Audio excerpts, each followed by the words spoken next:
political commentator and also managing editor Money Control. So he's wearing a lot of hats. In this one today, which analytical number is the one that you want to focus on, Anil? We'll talk about. But look at that All India map behind you, Zaka. When we started the exit poll, did you think that the BJP will sit, say, at least 7 seats more than the last time around? Well, look, honestly, I think the trend is, and I feel for the exit pollsters because they are a big favorite punching bag for the politicians. Today, Rahul Gandhi said, "Ye Modi media hai, unke poll hai," and all that. This is a fantasy poll. Look, a lot of work has gone into it. Not just the News18 poll, which was led by a gentleman named Umesh Jha. He's, of course, a very renowned figure in the polling circuit. But across the board, I mean, I'm not saying that, they're all going to get bang on the number. What they will get right is the direction in which India is voting. And that direction, I think, is fairly clear that the NDA is going to come back. Whether they come back at 300, whether they come back at 325, whether they come back at 400, we don't know. But effectively, the margin in which, or the direction in which this result is going in 2024, I think that's very clear. If that direction itself is wrong, on Tuesday, the 4th of June, we know that it's completely, underestimated, what have you, that NDA is not forming the government. The India Alliance is forming the government, which I don't think any exit pollster has predicted. Then that means a serious credibility challenge as far as the pollsters are concerned, which has very, very rarely happened in India or in the US or in England or wherever. Exit pollsters generally maybe they get the number wrong, but they very rarely get the direction wrong. Which means that people tend to get a sense of, okay, I want to vote out this government, I'll capture that. Whether I capture that by 10 or 20 seats less or 10 or 20 seats more, that's a different thing. Or if I want to vote back this government, yes, I'll capture that. Whether the margin of victory is the same or not, that's something that is still up for debate. Here's the problem. Rahul Shivshankar, Zaka Jacob, Anand Narsimhan, all of us have not heard 295A. We've not heard Sidhu Moosewala. We have to hear. We should have heard. The pollsters have not heard Rahul Shivshankar. They've not heard 295A. Well, look, fundamentally, I don't want to sit here and suggest that the opposition is right now out of the game. I'm going to wait till June 4th, till day after tomorrow. You're speaking like an India Alliance partner. I'll be honest with you. No, I'll be honest with you. I'll be honest with you because I don't think that the poll is wrong or the poll is right. I do believe definitely that the polls are telling us the direction in which this result is headed, and they have been accurate, as you've said, when it comes to a direction. I just don't want at this moment to open that Pandora's box, because what I am fearing from the statements that I'm hearing, and I don't know if you heard that the Election Commission has actually sent a notice to Jairam Ramesh about an hour back, asking him to explain why he's alleging that the Election Commission has been subsumed. Now, this is a very dangerous trend that we have seen ossify around 2 elections already. This business of calling out the institutions that govern India's electoral process. And it's worrying because it shakes fundamentally the fate of all of us in democracy as we practice it. But it's through the button. It's vocation. It's a dangerous I don't know cancel if culture. it's vocation. I don't agree with the result, so I'm going to cancel you out. That's dangerous. Forget about wokeism. This is not clearly wokeist because this is exactly what Trump and his supporters said. They've stolen our election, if you remember. Of course, that was a very tight contest and it hinged on 3 or 4 districts, etc. But that's a whole different story. My point is this business of suggesting that all institutions are suborned, and you contradict yourself because you have come out with a poll of your own. And you say that this entire playing field was not level as we went in. Our opposition was persecuted. Our leaders were in the doghouse. The institutions were suborned in a manner that queered the pitch. Electoral bonds came in, this, that. You know the backstory. Yet you say that we are winning. But so, this is a classical. What I want to know is, Nalin, we've had surprising elections. 77 was a big surprising election. 89 was a complete complete turnaround to the mandate. Again in 2004, no one quite expected that Mr. Vajpayee would lose the way he did. But no one ever said, "Oh, this is a complete question on the mandate or a question mark on the institutions that are governing the electoral process. Why are we hearing that now? I think we're hearing that now because I think the culture war is now much more intense than it was then.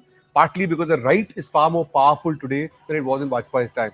In the Vajpayee era, which is when the BJP was the single largest party from the mid-90s onwards to the early 2000s, the gap between the BJP and the Congress was not very much. It was 15, 20, 30 seats here and there. You change one alliance and the game changes.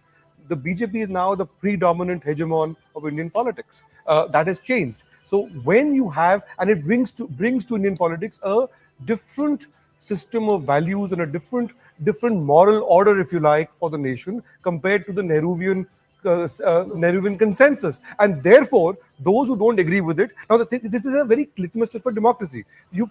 It's all very well to believe in democracy, but if you are going to believe in it only if you get the result that you want, then it's a question of whether you're a Democrat or not. I mean, and you may not agree with Mr. Modi, but he's winning the hands. There is also hypocrisy, because I remember in the 60s and the 70s, when the levers of the constitution were misused to dismiss governments, that was also a form of destroying the basic faith that we all have in our electoral democracy. At that time, I didn't hear people say that India has been reduced to an electoral autocracy. Fraud Did with you the hear voter. that? That's a major fraud with the voter that was committed then, and this is a major abuse of the voters' trust. I didn't hear And this. the voters. I didn't hear anyone say at that time, Anand, that our mandate has been stolen. Did you hear that? No. You heard a few What did whimpers they of do? What protest did they do? from What did they do in political organized 87 parties. in Jammu and Kashmir? What did they do? What did they do in 58 in Jammu and Kashmir? Many instances. But there are so many instances. Governments being dismissed. Article 356 was used 80 times So- under Indira Gandhi itself. So all of that can be forgotten because that was all being done to protect democracy. And here democracy in danger. Swapan Das Gupta and Sumansi Raman with us. Just quick word if they are through with us on this entire reaction and how this conversation's been coming out. So anything that's not either is this denial or is this syndrome where the idiot will refuse or deny the other person his partners? Well, if you ask me personally, I think there's always been this case of denial in Indian politics of exit polls. Now, that's also because in tight contests, exit polls have sometimes been wrong. We've seen that in various parts. But this is not a tight contest under any circumstances. I think it's quite emphatic. So what else can you do? I mean, have a heart for poor Rahul Gandhi, it's a sort of form of bravado more than denial, I would say. And more than anything else, what they're not looking at, it's not the distribution of seats.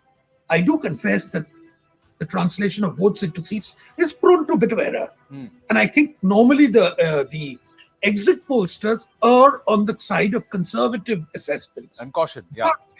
But if you look at the popular vote, which is flashing on your screen at the moment, I mean, that's going to tell a remarkably dramatic story. And if that is right, and okay, even if you say that's not 47, it'll end up either it's 48 or 46. Even that is just, it's, the implications of that are going to be monumental. And I think we should be prepared for that somewhere in the back of our head. And I would, and I didn't know Rahul could remember the 60s so vividly. I thought he was much younger. But then Rahul Shashankar, come on, man. I challenge you. I dare you. I double dare you. Look, I'm just well read. Tell our viewers. Tell Shobhan well Das Gupta. Prove him wrong. You're well not from the 60s. I'm well researched and well read, but I am teetering on the verge of 50. So, all right. Sumansi Raman, there can be a refusal to accept. Yes, Swapanji. Swapanji wanted to say something. Yeah. No, I said that's something we're accused of. And exit polls getting it wrong. There are two international cases of exit polls getting it wrong. First was in 1992 in UK when they said anticipated a Labour victory, and it turned out to be a narrow victory for John Major. And the second one was, of course, the Trump and Hillary Clinton one. That's the more dramatic one. It's there. But both were extremely tight races. Extremely tight races where you could flip the coin and it could go the other way. But on this, I don't think there's any scope for doubt that we are seeing the return of No, Narendra look at the Modi. base of the sample. Look No, at the, since he mentioned John Major, I think a comparison is worth drawing. So in England, for example, you had, I think, from 77 to the early 90s, the whole Conservative era, Margaret Thatcher, followed by John Major. And then you had the New Labour era from 97 all the way till the end of the 2000s. Are we seeing, as they say in this part of the world, a dawn, a Modi ka dawn, a 15-year era of Modi and traditional right of center politics, and this mandate sort of affirms that? there can be a Modi ka daur, but the fact is, accept it and do something about it as opposition. Sure. Don't be in denial and also abuse the voter I think it's a outrightly. very You're good question that Zaka's posed. outrightly Let's get, abusing the voter. Swapanji, your reaction, and Suman Siraman, yes. I think there's a peculiar thing. They're saying we respect the voter, but this is not the voter speaking. And then there's some confusion about where the EVMs also fit in to exit polls. EVMs have no role whatsoever in exit polls. I mean, that's a No, huge, but this Modi ka daur monumental question of fallacy. Zaka, would you accept? Would you agree? This is the Modi Of ka course, daur. it is a Modi era. When history is written, the 15 years, or maybe it'll be 20 years, God knows whatever it is.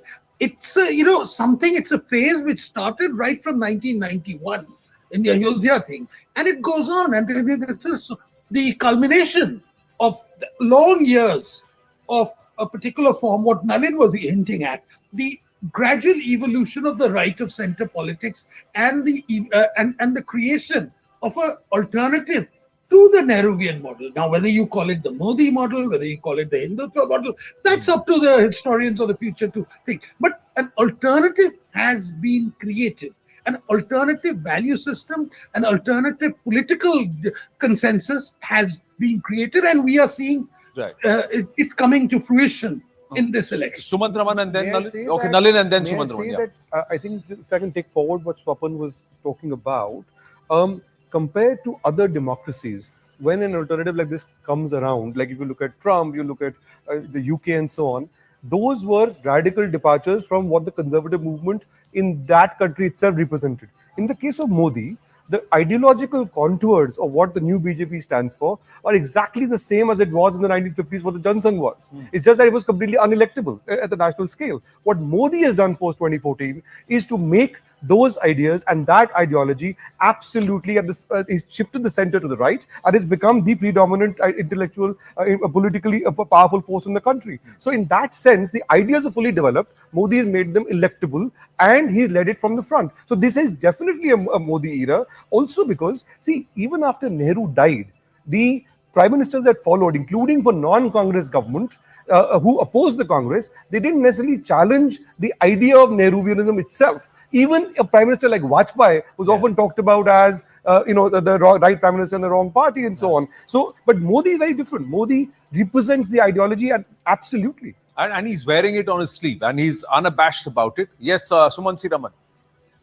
Anand, as far as the exit poll, the series of exit polls are concerned, I think most of us would agree that they probably got the direction right. I don't argue with that at all. In fact, I had also predicted that the BJP was coming back to power. Now, the point about the numbers, where the quibbling actually starts, is because some of the numbers that have been projected are too startling. For instance, the poll that projected 27% vote share for the BJP in Kerala with 3 seats.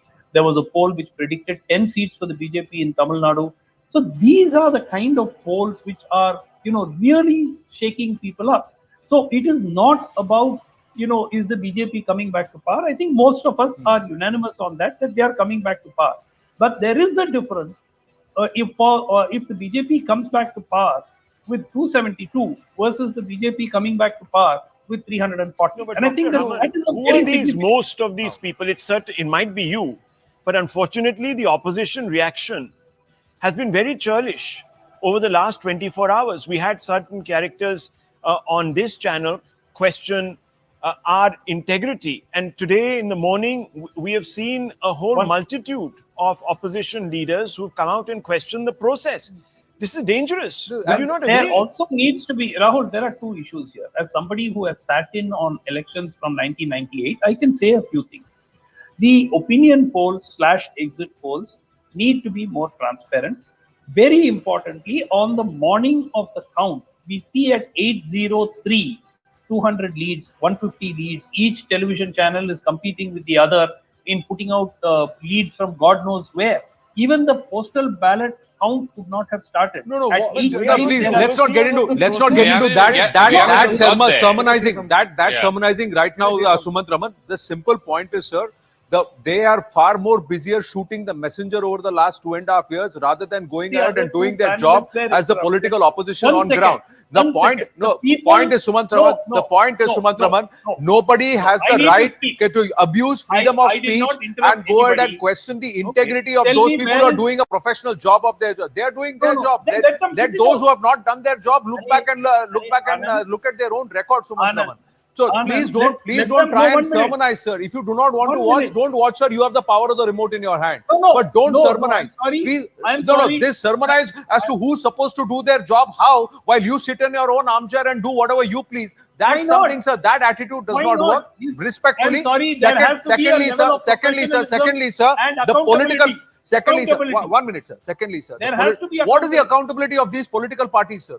What is the accountability No, of these 1 political minute. parties who are pointing fingers Why- at professionals who are doing their job professionally with the companies that they're working on? So They why have can't they have the why right to can't question they- our integrity why without even can't being they- accountable for their own Why performances over can't the they, last 2 why decades. can't there be a full public So disclosure let's of draw a which line, political sir. There is a parties they are line. working for? There is a line and there is a Which maryada, and that political maryada party has been are these brazenly, people brutally working crossed for? and disrespectfully crossed, and that's something we'd like to register here. No, Let's I'm move sorry. on. You're not allowing me to One second. speak. Let- You're not okay, allowing okay, me to doc- speak. doctor, You're not doc- allowing me doc- to doc- speak. doc. What is One your sentence. point? What is Doctor, your one- point? my point is very simple. Look, I My point agree in is very sentiment with what Anand is saying.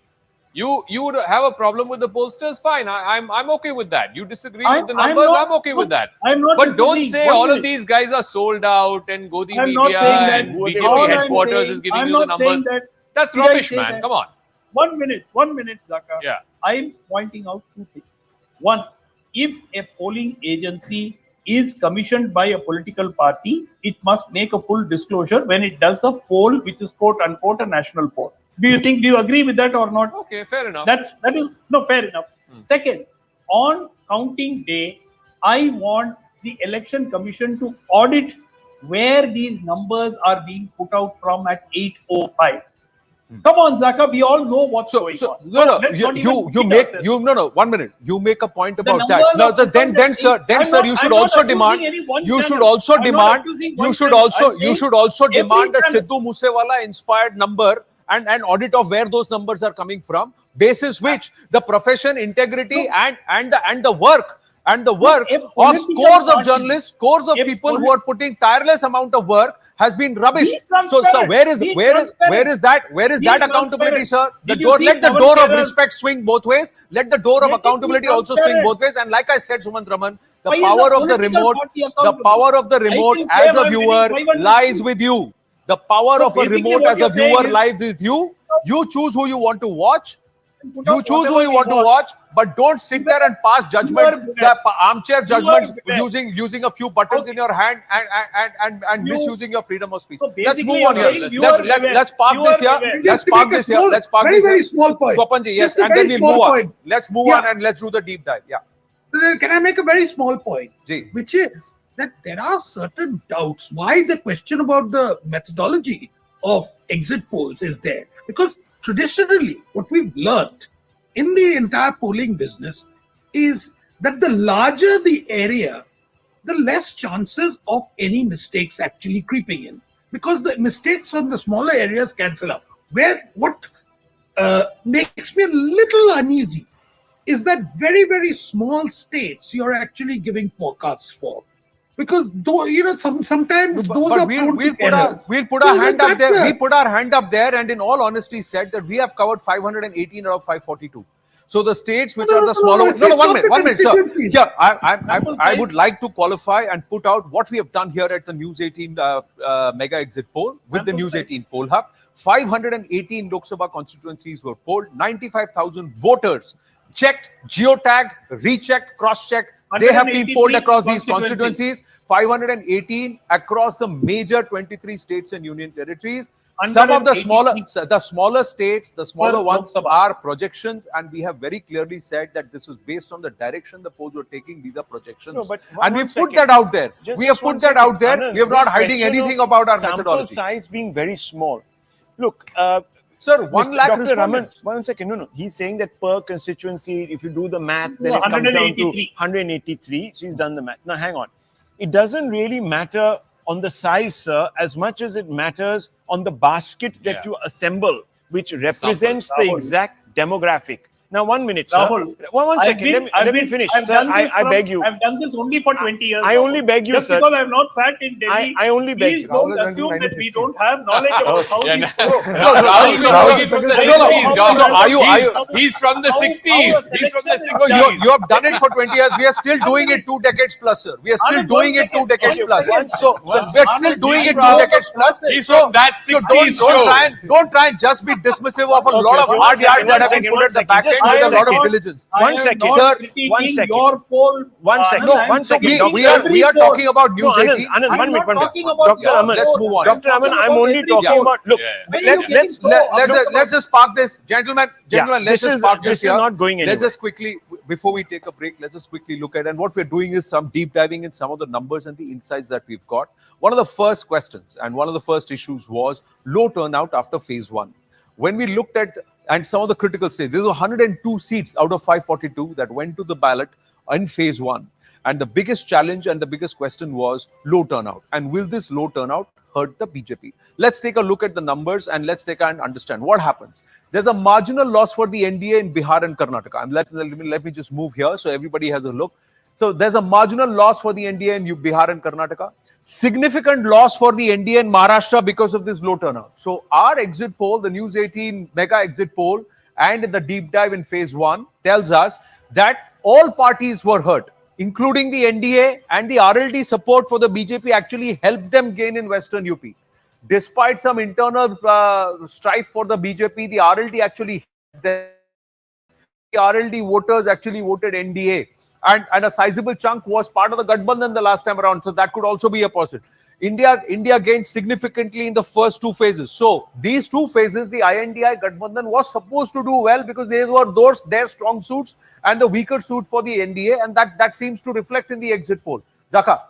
Yeah, no, what I wanted to know was at some point, somewhere there is this number. These are the first 2 phases, and this whole narrative about, low voter turnout hurts the BJP. I have the 2019 figures. I don't have the figures what the exit poll is suggesting as to how many out of this 189 NDA is winning and how much India is winning. If I get that number, I can do a direct comparison whether this narrative actually holds, right? So if somebody in the PCR is speaking to you or to Rahul, So we need to know the we phase can get 1 this numbers figure, for the NDA. What is the NDA figure for phase 1? For phase 1 and 2. Phase 1 and 2. 1 and 2. For the News 18 poll, NDA and India number. So, Yeah, we, so that we, will, we'll of try and course, get that depend on a number. seat But by the seat fact is that it projection. has hurt certain parties. But Some you know- alliances have helped Yeah. certain So I groups. think we've got to divorce turnout because there's just too much contradiction in turnout numbers. Let's look at Gujarat, for example. The 2 elections in Gujarat, the one that was supposed to be a moral victory for the opposition, at that time, the vote share actually dipped. The 2017 vote share actually dipped. I don't quite remember the exact number right now, but I have it in my phone. It dipped. The next election, so it was a tight contest, if you remember, 99 seats for the BJP. In the next election, it dipped even further. But it was a resounding win for the BJP. So just to put a caveat there, turnout doesn't always mean that the BJP, if it's low, the turnout is low, the BJP is going to get dented. There are plenty of examples where the turnout is decreased and the BJP has actually done better. Okay. So No, Rahul, so he's I got have, the I have the figure. There you go. This is the alliance figure. I'll get to the breakup of individual parties. But phases 1 and 2, last time around, the NDA had 108. This time, the exit poll, News 18 exit poll suggests it has 103. India Alliance had 73 last time. It goes up to 85. Now, my point is, yes, there may be some attrition. Clearly, from these numbers, there is some attrition. No doubt about it. But is the attrition so much that Nalin, India Alliance and Congress was saying that, this is what is going to turn this election? I mean, the fall for the NDA is a mere 5 seats. In fact, for the not just that. BJP, I'll give you the number for the BJP. But The go other on. question is the INDI Alliance, the others who were part of, who are not part of the INDI Alliance in 2019, have they been bunched here? Yeah, they've been bunched. So they've been 3 or bunched. 4 points in phase 1 and 2. The India the two contestants were much more evenly matched compared to in 2019 compared to the other phases. So you have Tamil Nadu included in this, for example. Correct. So the India Alliance already was on a strong wicket, relatively speaking, compared to other phases in phase 1 and 2. Second thing is, even in 2019, the turnout was an outlier compared to the Yes. historical trend. So if you compare an outlier election and the standard trend is different. Right. In 2014 and other previous elections before that, that's much more in the also when we're comparing turnout numbers, very often the default is to compare phase 1 to phase like for like. However, the phases are not exactly the same. Phase No, of 1, course. all seats in phase 1 were not the same as phase 1 this time. Yeah. When you compare constituency to constituency, the difference is much lesser. Yeah. And it becomes far more clearer then. And Assam saw And delimitation. final point, Zaka, the final point, the BJP's last mile machinery is a bit stronger, fairly stronger compared to much of the opposition. Therefore, even a low turnout thing, although I think Rahul is right, there is no historical statistical data which says that so and so gets hurt more or less. Chances are, you're But saying, So- chances of are BJP they'll getting be the able vote out to higher. rally their own vote. and I bring it also to have the breakup of the individual parties, right? For the BJP, last time around, first 2 phases, they had 92 seats at 34% vote share. That's come down to 88 as per the News18 exit poll. That's a loss of 4. The Congress had 33, they go up to 37. So it's a direct correlation. Whatever the BJP loses, the Congress gets. But there's also But that's 4 anti-incumbency. seats. That's Rajasthan. There's a lot of Fair enough. anti-incumbency. These are all Rajasthan, seats that parts of Madhya Pradesh, some parts Yeah. of Vidarbha, I mean, they're maxed Tamil Nadu, there. Kerala, James in Karnataka. Telangana. They're But my maxed. point is, Rahul, Yeah. that's 4 seats. That's 4 seats. 4 Exactly. seats is not going to turn this election. No, not. That is really so. No matter what you say about the low voter turnout, 1%, 1.5%, 2%, it's all resulting in just 4 seats difference And the between low- 2019 and 2024 and numbers. the low voter turnout has been consistent all across 7 Exactly. phases. And Ultimately, not just that. Zaka, this election would have to turn an election. You need the Congress winning direct contact with the Absolutely. BJP. In Absolutely. these states, there are some of Madhya Pradesh, all of Rajasthan, parts of Western UP. You're not South seeing. Karnataka, Kerala, Tamil You're not Nadu. seeing any direct advances by the head-to-head Congress fights Exactly. against the without the BJP. numbers. Unless The change that is just happens, 4 you're seats. never going to We win put out the numbers, Which is a 15 seats reflection out of really 186 on direct Rahul fights the Gandhi's last time around. leadership, the message that they put out, and this whole sort of story built around the fact that he went out on these yatras, etc., which galvanized the Congress and the voter, hasn't quite reflected, because a lot of those areas were where Rahul Gandhi No, went not just through. that. See, Nalin Rajasthan talked was a about key straight state. fights between the Congress and the BJP, so the Congress should have done well. Secondly, this is the weaker suits of the BJP That's and the true. NDA. These In are the fact- strong suits of the In INDI. fact, in the first this phase, is where they said South mein saaf,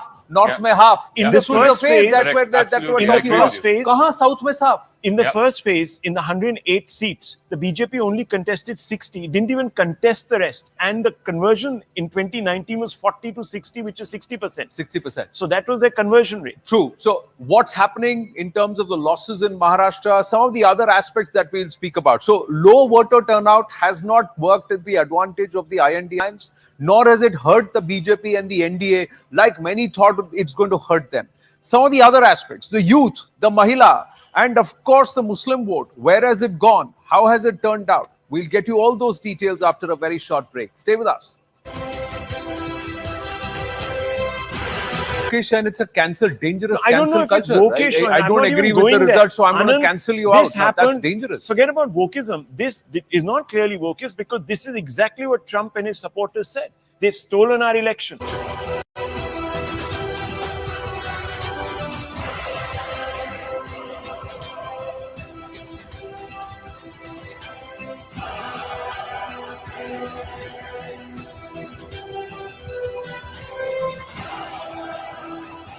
Namaste, Jai Hind, and welcome. Welcome to the CNN News 18 and Federal Bank Primetime Studios, and of course, the News 18 Mega Exit Poll special coverage. The News 18 Poll Hub has polled 95,000 voters across 518 Lok Sabha constituencies, and this is the spread, ladies and gentlemen. The numbers are overwhelmingly in favor of Prime Minister Narendra Modi led BJP and the NDA. It is Modi ki guarantee and the trust in Modi ki karega to Modi hi And ab ki bar Modi Sarkar, this thumbs up that's been given overwhelmingly by the voter is manifest in the News 18 Mega Exit Poll. It's a better than 2019 performance by the BJP and the NDA. 310 seats for the BJP, 50 to 55 seats to the BJP's allies, or another 52 seats. Let's add that to the. So 362 is the median. That's where the NDA should be as far as the News 18 Mega Exit Poll. What happens to the INDI Gathbandhan? What happens to the Congress Party? The Congress Party does better, about minimum of 10 seats better than last time. Let's say about 15 seats better than last time the Congress Party would do. So it will be robust somewhere in the high 60s. But is that enough? Is that enough to pose and mount a challenge? Those who were never part of the INDI Gathbandhan are part of the Gathbandhan, but are they stronger or weaker than before? What happens? Now, if we look at the entire parliament, the new parliament with the Sengol and Prime Minister Narendra Modi, it's all saffron, ladies and gentlemen. All the way, halfway plus there, and the opposition once again marginalized. Can the Congress Party and Rahul Gandhi claim to be the face of the opposition and the fulcrum of the opposition going forward after this? Plenty of questions to be asked. The opposition, the INDI Gathbandhan, has been trying to junk the News 18 Mega Exit Poll along with some of the other pollsters. But the fact of the matter is, ladies and gentlemen, if you look at history, whenever the pollsters have opined, the numbers have been more than what the pollsters have scored. Raut Shiv Shankar, Nalin Mehta with me here in the studios, even as we put out the vote share and the voter turnout conversation, ladies and gentlemen. Many said that the Prime Minister changed his tone after phase 1 because झटका लगा बहुत बड़ा 102 सीटों में काफी कुछ हार गए. But overall, it's a 4-seat plus minus for the BJP. That's what's happening.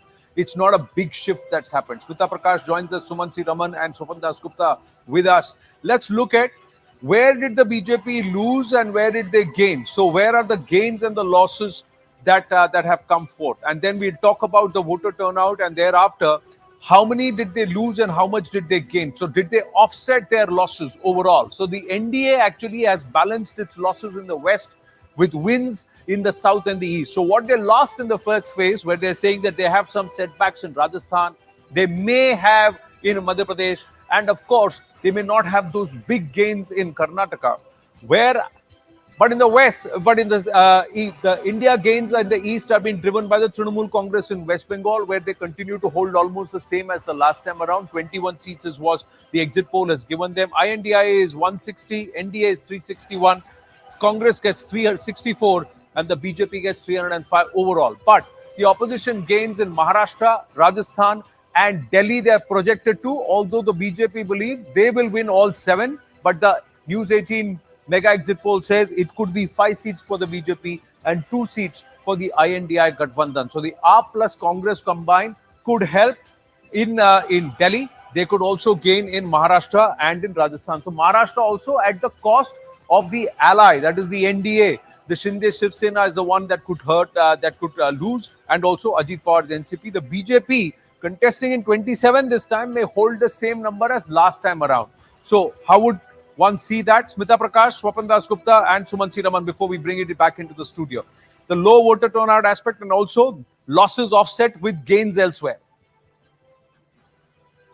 Smita Prakash. Or we go across to her in just a bit. Swapan Dasgupta. Well, I think it's quite evident that there is no direct correlation. But it is true that at the time of the polling, there was a perception in political circles that this could hurt the BJP. So there's one is the statistical objective reality, and one is the perceptional issue. And there's no taking away from the fact that in terms of perception, there was a great fear. Now, is that linked to, therefore, the Prime Minister suddenly turning up the heat after phase 1 and then sort of diving deeper into the Congress through its manifesto? Well, I think phase 2? that's a relevant question, Rahul. And I think it's got to do with the belief that something had to be done to galvanize the BJP, committed BJP supporters to come out and think that this election is a competitive one and that it's not a foregone conclusion, that you've got to fight for your seats at every point. So that could be a factor, because why- I think why one do of you think it the became 400 par had competitive? a unintended consequence of the 400 par is that it bred a degree of complacency. Complacency. Right. So, So it's can I just complacency. say this whole thing about why the south and the east, whether it is Bengal, Odisha, Tamil Nadu, Andhra Pradesh, Telangana, Kerala, etc., why the south and the east have sort of compensated for what the BJP potentially lost in the north, west, and central.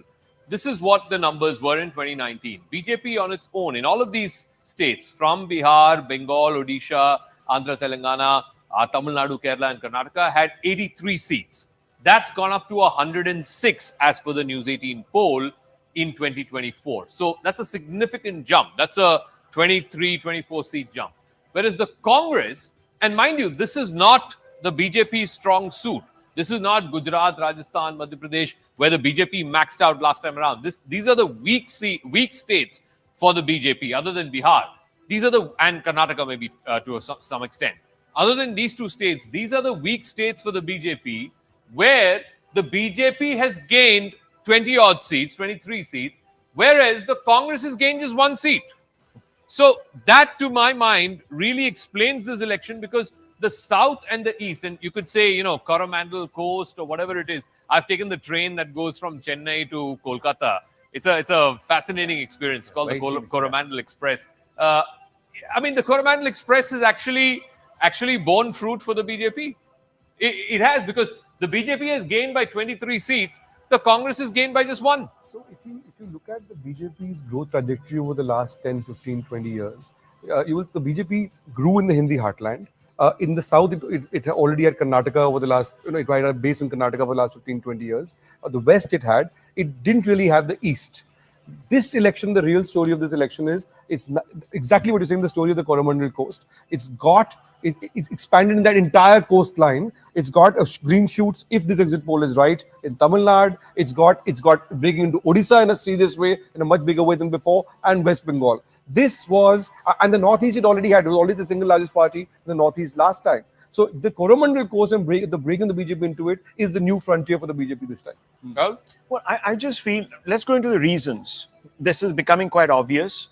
I think there are 3 reasons for it. Number one, that the Prime Minister has, over the last 5 years, made a very conscious effort to constantly travel to these areas, and has also focused a great deal of some of those benefits, those welfare schemes into these states, which has created resentment. If you remember, Ms. Mamata Banerjee at one time opposed the implementation. And if you go around with your mic and camera, you've heard a lot of people who've come out and said that, look, Mamata hasn't either given us the scheme that the center has sort of planned for us, or even though we've got it, someone has come in and taken it away. So there's been that cut money and all of that. So then there has been, for a long time now, the RSS sort of doing the spade work, the groundwork.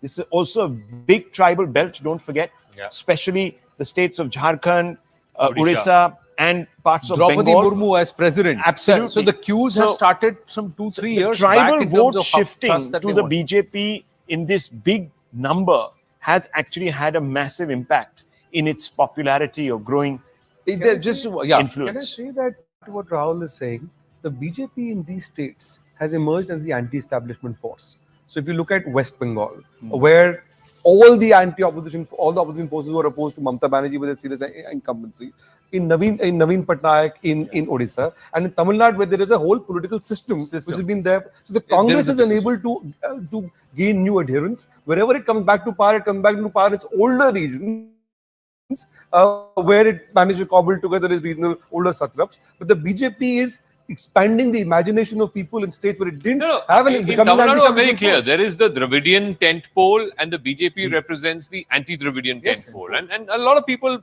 may be attracted to the anti-Dravidian ideology and movement and so on.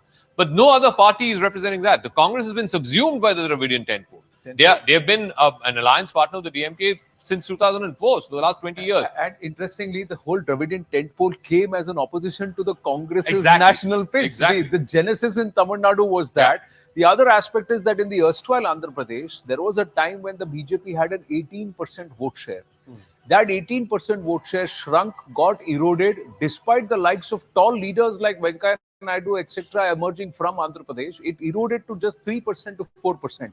Now it's actually coming back and trying to establish itself in Telangana and Andhra Pradesh. And what does this mean for the subsuming of regional parties, that had regional sort of approach to politics?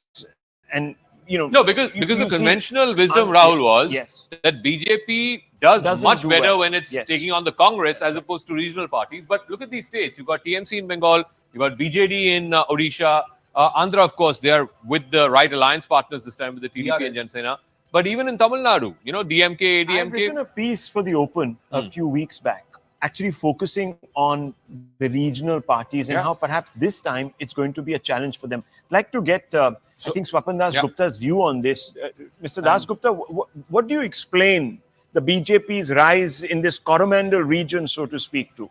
Where do you think this has come from? Well, I think one of the main reasons why it's risen is that it's been able at some point to break the notion that the BJP is a Hindi belt party. Now, historically speaking, the BJP was formed by Shama Prasad Mukherjee, who's as Bengali as they come. In the first general election, 2 out of 3 seats won by the BJP came from West Bengal. But that seems to have been forgotten. And I think they suffered from that both in Orissa, in West Bengal, and to some extent in Andhra, not so much in Telangana. In Telangana, they actually managed to encapsulate the anti-Nizam sentiments to a large extent. So there were various factors. Now, I think a very aggressive manner in which this BJP operated in West Bengal managed to take away the opposition space which was being held by the CPM. So it was the demise of the CPM in Bengal which actually can be correlated to the rise of the BJP. Even now, I think the problem which the BJP faces in the sort of last mile is that there is a deep resistance on the part of certain middle class Bhadralok Bengalis to the idea that a BJP can actually represent Bengal, and that old Marxist notion of a slightly left of center, progressive politics, etc. still holds. In Orissa, on the other hand, Naveen Babu, despite the BJP's wonderful connection with Naveen Babu at the central level, there was always a belief the BJP actually edged out the Congress. The Congress became something of a party of some mine owners. And BJP managed to take that. But yet the BJP was weak in coastal Orissa. BJP was a party of Western Orissa. Now, so it's going to be interesting to see how much someone like Jai Panda is able to influence Kendrapara, how much guy like Bhattahari Matab can win Kotak. These sort of things these details are going to be very, very interesting. Yes, and those details are coming through. Let's just quickly put the Coromandel aspect, since we already touched upon it, and some of the takeaways from the News 18 Mega Exit Poll, and then we'll bring in Sumansi Raman on this. Now, Andhra Pradesh, Odisha, Tamil Nadu, and West Bengal. This is the Coromandel belt. This is what we are looking at. These are the states. And the NDA is actually getting 54, and the INDIA 58. The Congress only 7 of these seats. The BJP is 39. So largely on the back of the INDI Alliance partners, that's how. And Trinamool will contribute a bulk of this 21 seats. And then there, of course, there is DMK, which will have about 35 to 39 seats in this entire lot of 58. And others is about 15. So total of 127 seats that we're looking at. Let's move on quickly in some of the takeaways that we look at on this. So this is how we looked at where they're making inroads. Sumant Raman, would you agree that the BJP today has been able to break this whole aspect that unless it's fighting a national party, it struggles? It's actually doing well even in the regional parties? So in fact, if the exit poll results are correct, they represent a crisis for several regional parties. Of course, for Naveen Patnaik, of course, there are issues like health and age and so on. But even for Mamata Banerjee, clearly the BJP is going to make gains in Bengal. Whether they are big or small, we will know on 4th. But they are making gains over where they were in Bengal. And obviously in Orissa. Andhra, I think they're riding piggyback on Mr. Naidu and the alliance with the Janasena and so on. But as an individual party, they are still unlike Telangana, where the BJP is taking a lot of votes. But mind you, it represents a crisis now for the BRS, because if Telangana becomes a Congress versus BJP fight, what happens to the BRS? So multiple regional parties now face a threat, whether it is Mamata Banerjee, whether it is BJD, whether it is BRS, all of them. And for good measure, the communists in Kerala, if they are going to be squeezed out to 2 seats, then they're going to be the entire communist movement may end up with 5 or 6 seats, and that also because of the DMK has given them 4 seats in Tamil Nadu.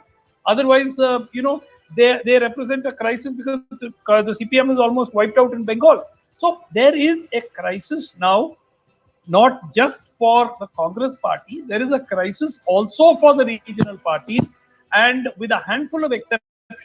Today, Mr. Naidu is on the right side of the BJP, so he's good to go. But tomorrow, he and various other parties could also come under threat. So the BJP, the traditional notion that BJP does well when they fight the Congress, but they don't do so well when they fight a regional party, is taking a hit in this election. The question is the subsequent leadership. The leadership handover within the regional parties is a big problem. DMK also is facing that problem, although many would say no, then it is a clear air. But is there going to be? In Trinamool, clearly there is resistance to Abhishek Banerjee. With Naveen Babu, again the same question. Is Mr. Pandian going to be the heir? Mr. Naveen Babu has said the people will decide. So there is again a flux there. Chandrababu Naidu, TDP. Who after Chandrababu Naidu is a big question.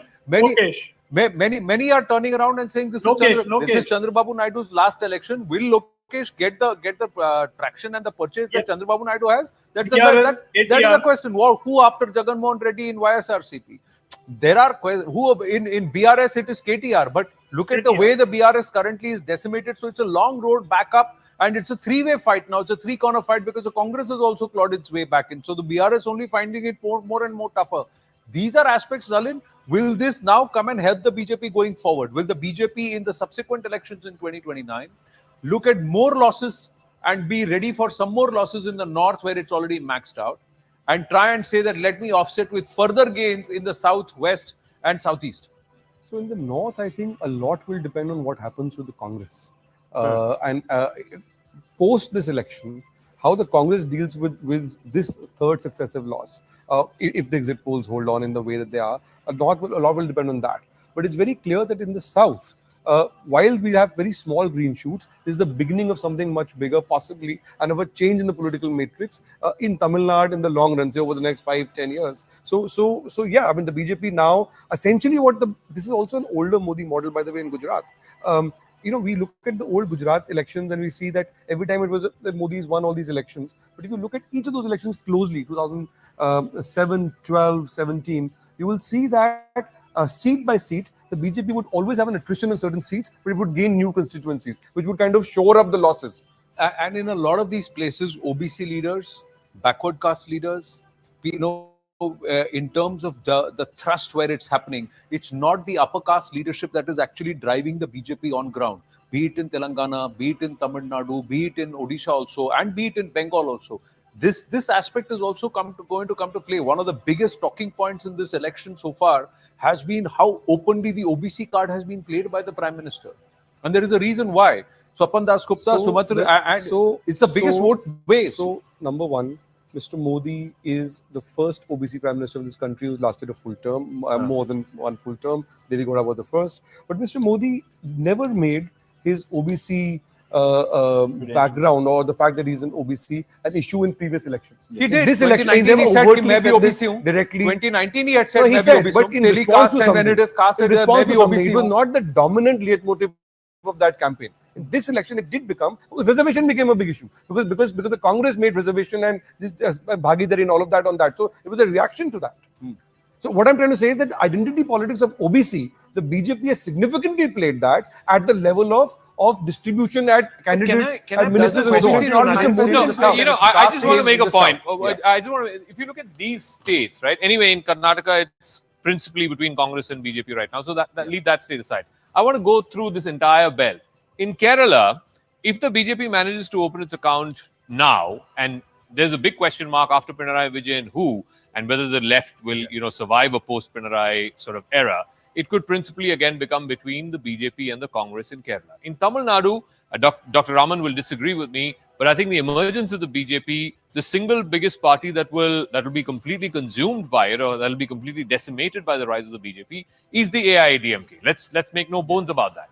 In Andhra Pradesh, like he said, and I agree with him, right now, they're on the right side of Chandrababu Naidu, which is fair enough. But again, after Chandrababu Naidu, is it going to be an automatic transition to Lokesh? Because Lokesh has not managed to prove his mettle just yet. So that's going to be a question mark. Again, in Telangana, it is going to be principally between BJP and Congress, BJP and Revanth Reddy, because BRS, certainly in a national election, does not hold as much of importance. In Odisha, I think it's very clear it's BJP versus BJD for the foreseeable future. And so is the case in Bengal. It's TMC versus BJP. So the point I'm making is, in all of these Coromandel Coast states, as it were, ultimately, it's either the BJP in pole position or the BJP is the principal challenger, which was not the case 5 years ago. It was not the case even 2 years ago. No one quite thought that the BJP would emerge as the principal opposition party in Tamil Nadu, for example, or the principal opposition party in Telangana, for example.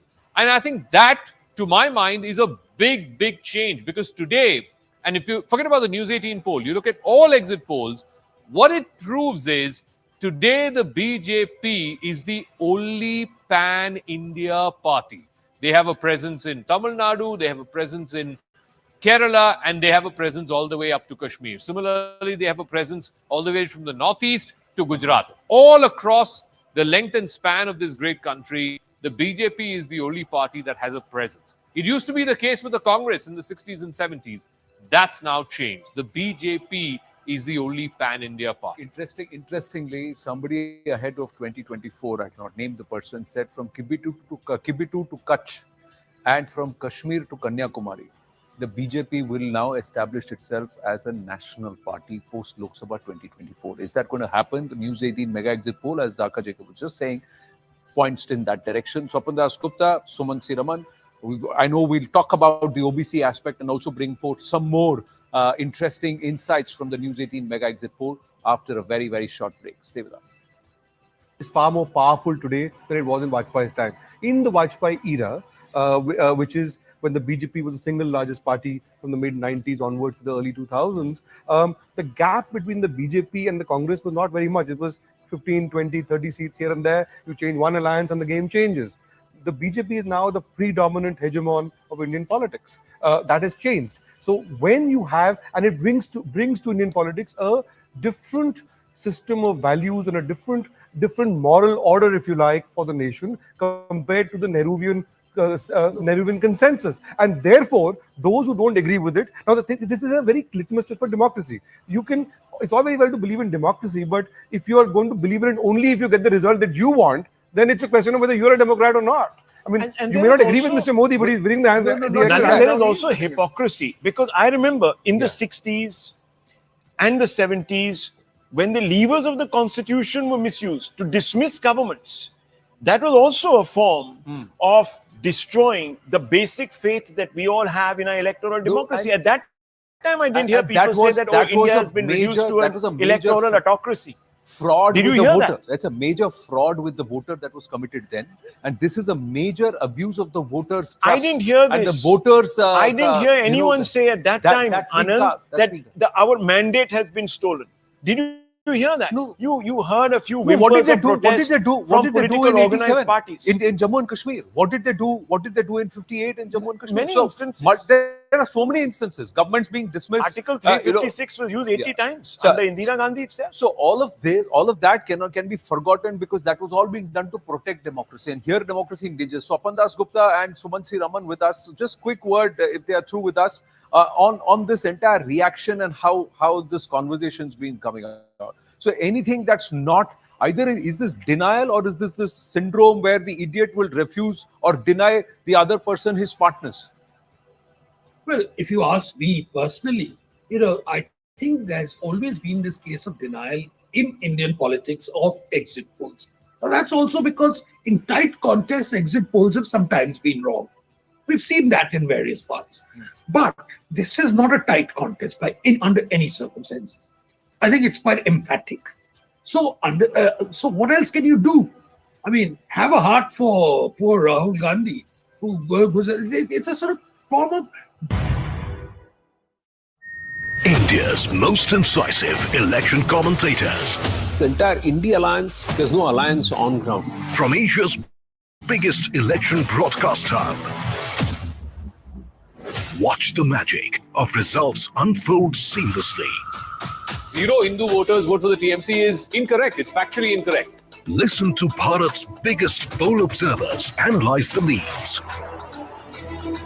Path-breaking poll tools and immersive visual experience. The opposition has to ask itself some basic questions here. Battle for Bharat. The verdict. June 4, 6 a.m. onwards.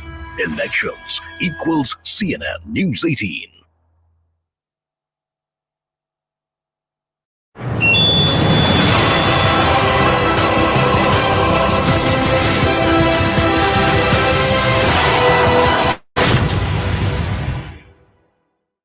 India's #1 English news channel, CNN News 18, and India's leading tyre brand, JK Tyre, are on a roll. In the spirit of Jab Hindustan Mile Hindustan Se, we are going to show you India like you've never seen before. Watch as we take a smooth and safe ride on JK Tyre to bring you the pulse of the nation. As India steps out to vote, CNN News 18 and JK Tyre. there are two international cases of exit polls getting it wrong. First was in 1992 in UK, when they said anticipated a Labour victory, and it turned out to be a narrow victory for John Major. And the second one was, of course, the Trump and Hillary Clinton one. That's the more dramatic one, it's there. But both were extremely tight races. Extremely tight races, where you could flip the coin and it could go the other way. But on this, I don't think there's any scope for doubt that we are seeing the return of Narendra look at the Modi. base of the sample. Since he mentioned John Major, I think a comparison is worth drawing. So in England, for example, you had, I think, from 77 to the early 90s, the whole Conservative era, Margaret Thatcher, followed by John Major. And then you had the New Labour era from 97 all the way till the end of the 2000s. Are we seeing, as they say in this part of the world, a dawn, a Modi ka dawn, a 15-year era of Modi and traditional right of center politics, and this mandate sort of affirms that? There can be a Modi ka daur, but the fact is, accept it and do something about it as opposition. Sure. Don't be in denial and also abuse the voter I think it's a very outrightly. good question that Zaka's posed. Outrightly abusing the voter. Swapanji, your reaction, and Suman Siraman, yes. I think there's a peculiar thing. They're saying we respect the voter, but this is not the voter speaking. And then there's some confusion about where the EVMs also fit in to exit polls. EVMs have no role whatsoever in exit polls. I mean, that's a No, huge, but this Modi ka daur monumental question of fallacy Zaka, would you accept? Would you agree? This is the Modi ka daur. It is a Modi era. When history is written, the 15 years, or maybe it'll be 20 years, God knows whatever it is. It's it's a phase which started right from 1991 in the Ayodhya thing, and it goes on, and this is the culmination of long years of a particular form. What Nalin was hinting at, the gradual evolution of the right of center politics and the creation of an alternative to the Nehruvian model. Now, whether you call it the Modi model, whether you call it the Hindutva model, that's up to the historians of the future to think. But an alternative has been created. An alternative value system, an alternative political consensus has been created, and we are seeing it coming to fruition in this election. Sumant Raman and then May I Nalin? say Okay, that- Nalin and then may I Sumant say Raman. Yeah. that, I think if I can take forward what Swapan was talking about, compared to other democracies, when an alternative like this comes around, like if you look at Trump, you look at the UK and so on, those were radical departures from what the conservative movement in that country itself represented. In the case of Modi, the ideological contours of what the new BJP stands for are exactly the same as it was in the 1950s. Back on the News 18 Mega Exit Poll, coming to you live from the CNN News 18 Federal Bank Primetime Studios. Ladies and gentlemen, let's now turn the spotlight. There is a conversation. We are doing a deep dive in this special episode on the News 18 Mega Exit Poll, the insights that we've got across the 518 Lok Sabha constituencies that were polled, and with over 95,000 voters, all of them voters, cross-checked twice, and of course geotagged to ensure that the timing of the questionnaire was also accurate. And that's when we've got these insights, and that's why we are backing these numbers. The direction in these numbers are taken is that the BJP and Prime Minister Narendra Modi's leadership will return a better tally than 2019. It's an overwhelming thumbs up to Ek Baar Phir Modi Sarkar by the voter of this country. That's the important aspect, ladies and gentlemen. Now let's look at, before we bring in our guests and talk about the overall OBC thrust, and try and look at why this push matters, especially where the BJP has gained. Let's look at some of the Congress ruled states. What's happened in the Congress ruled states? How, according to the exit poll, have the Congress ruled states, Congress and the INDI Gathbandhan, performed? Let's look at Himachal Pradesh, Karnataka and Telangana. Overall, the total of 49 seats from these three states. The NDA is actually taking 34. The BJP is taking 32. And where Congress rules states, the Congress is holding on to only 11 seats. 11 seats. So in a straight fight in 14 Congress ruled states, the Congress has not been able to max out its advantage that it's a Congress ruled state. And if it's not been able to do that here, can it actually then go ahead and claim a number where it is going to push the INDI Alliance to 295? The Congress has to win more than 140 seats if the INDI Alliance has to get par 272 and reach that 295 figure. Is it happening when the three Congress ruled states, the BJP is returning far better numbers, Zaka? That's been the question. We are not saying we don't accept. How is it coming when you're in your own forte and straight fights, you're not being able to deliver? No, to my mind, the two states where the Congress could have and should have actually done well is Karnataka and Telangana. 28 seats in Karnataka, 17 in Telangana. But as per the News 18 exit poll, NDA and the BJP will continue to get more or less what they got last time. Remember, last time they had 25, the BJP, and one Sumalata, so 26. This time, the News 18 poll says they'll get between 23 and 26. So the downside risk, this is one of the states where people thought, BJP will really be hurt. And I'm really, surprised in a sense, because half the state, the southern part of the state, the old Mysuru plus Bengaluru region voted before the Prajwal Revanna CD came out. The remaining 14 seats, North Karnataka all the way up to Belgaum, voted after the CDs came out. Whether or not it has an impact, because, yes, you can say JDS has no role or very limited role in North Karnataka. Fair enough. That's a logical point. But to say that that story itself has no impact in the half of the state, the northern half of the state, that's something that I frankly found it surprising. And to say that the Congress is down to just single digits, 3 to 7 seats, despite the fact that just a year ago, in May 2023, they had 135 MLAs. That's number one. Number two, the state of Telangana, where just 6 months ago, in December of 2023, the Congress came in with 66 MLAs. 66 MLAs.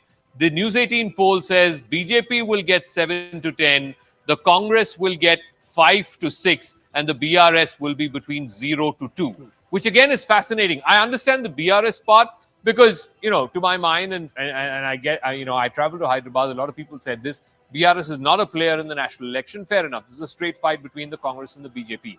But having won 66 MLAs just 6 months ago, less than 6 months ago, to be reduced to number 2 party with 5 to 6, and BJP from 4 MPs to go to 7 to 10. And we talked about this whole, regional almost divide. If you look at the state of Telangana, the northern half is where the BJP got a bulk of its MPs from. It basically got it from Adilabad, Nizamabad, the whole northern part of the state.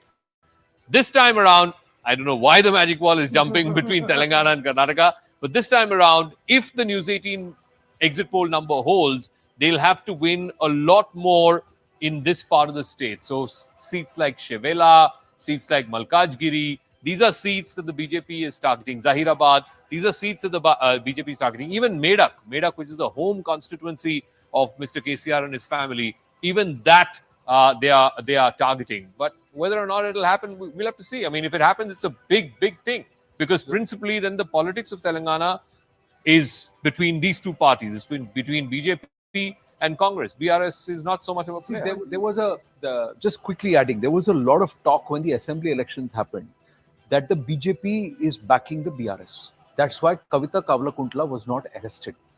And the talk on ground with the Congress party was that Congress went in and Revant Reddy actually moved in, and the Congress moved in to say, ये दोनों तो साथ में, if you are going to vote against the BRS, vote for us because we'll make the government here. When it comes to the center, then Kavita is behind bars and it's PM Modi on the ticket.